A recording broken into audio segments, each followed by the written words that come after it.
ఎవరమ్మా డిఎంఎల్హెచ్ఓ గారు ఎవరు? ఉండదు ఎందుకు చెప్తున్నా అమ్మాయి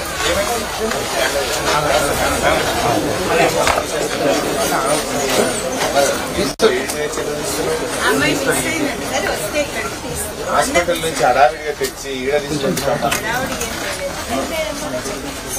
ఏమన్నా హాస్పిటల్ అడిగితే కాలేజ్ పోయి తీసుకోపోమంటారా? చూడు అబద్ధం ఆడినావు నువ్వు, మిస్ అయిందని. అమ్మాయి హాస్పిటల్లో అక్కడే తీయమంటే స్కూల్లో పోయి తీసుకోపోన్నారట. ఎందుకట్లా? మేమేదో వస్తుందామని దాచిపెడదామని వాళ్ళని హడావిడిగా హాస్టల్ నుంచి తెచ్చి హాస్పిటల్కి వెళ్ళి ఈడ తీసుడు ఎందుకమ్మా? మంచిగా అయిన తర్వాత తీసి జాగ్రత్తగా తేవచ్చు కదా. ఎందుకు ఇట్లా పిల్లల్ని ఇబ్బంది పెడతారు?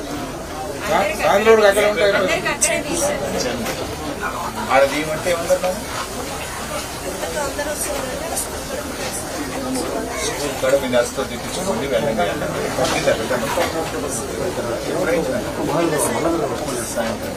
వామిటింగ్ సార్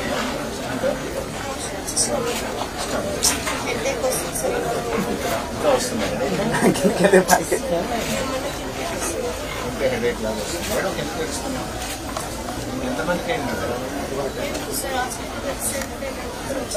హాస్పిటల్కి 75 మంది వచ్చారు. హాస్పిటల్ తీయచ్చు కదా. చెట్టు కింద కూర్చోబెట్టి దన్మని ఇడిచి ఈ పద్ధతి పెయిన్ అటు ఉంటాయి. కరెక్టే బిడ్డ. ఇక్కడ తెచ్చి ఎందుకు బిడ్డ? హాస్పిటల్లో ఉంచుకొని తీసి మంచిగా అయినాక పంపాలి. ఏం హడావిడి ఎందుకు పట్టుకొచ్చింది పిల్లల్ని దవాఖానకి? ఎక్కించుకొచ్చింది బిడ్డ అంబులెన్స్. పోలీసు వాళ్ళు అక్కడంతా నిలబడి జాగ్రత్తగా ఎక్కించి పంపారు కదా. పోలీసు వాళ్ళని పెట్టి ఎక్కించింది పిల్లలు. ఇదా మీరు దాచుకుంటే వీడియోలో వస్తుంటే టీవీలలో అన్నింటిలో పోలీసు వాళ్ళు నిలబడి అమ్మఒడి వాహనాలు, అమ్మఒడి వాహనాల్లో గర్భిణీ స్త్రీలు ఎక్కిస్తారు. గర్భిణీ స్త్రీలు ఎక్కించాల్సిన అమ్మఒడి వాహనాల్లో వీళ్ళ పిల్లలు ఎక్కించబోదు. ఒకరి మీద ఒకరు నిలబడి పట్టుకొచ్చి చెట్టు కింద కూర్చోబెట్టి తీసుకోండి. అమ్మొచ్చి కనుక ఫోన్ చేసినాం అమ్మకు. ఎవరు పెద్ద వాళ్ళ మేడుకొని వస్తుంది అమ్మ బయలుదేరిందా? నాన్న వస్తుంది.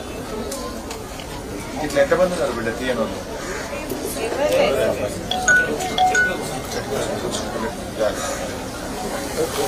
ఎంతమంది అమ్మ మొత్తం ఇప్పుడు అయింది? 13 మంది ఎఫెక్ట్ అయ్యారు. వెళ్ళిపోయింది. వెళ్ళిపోతారు.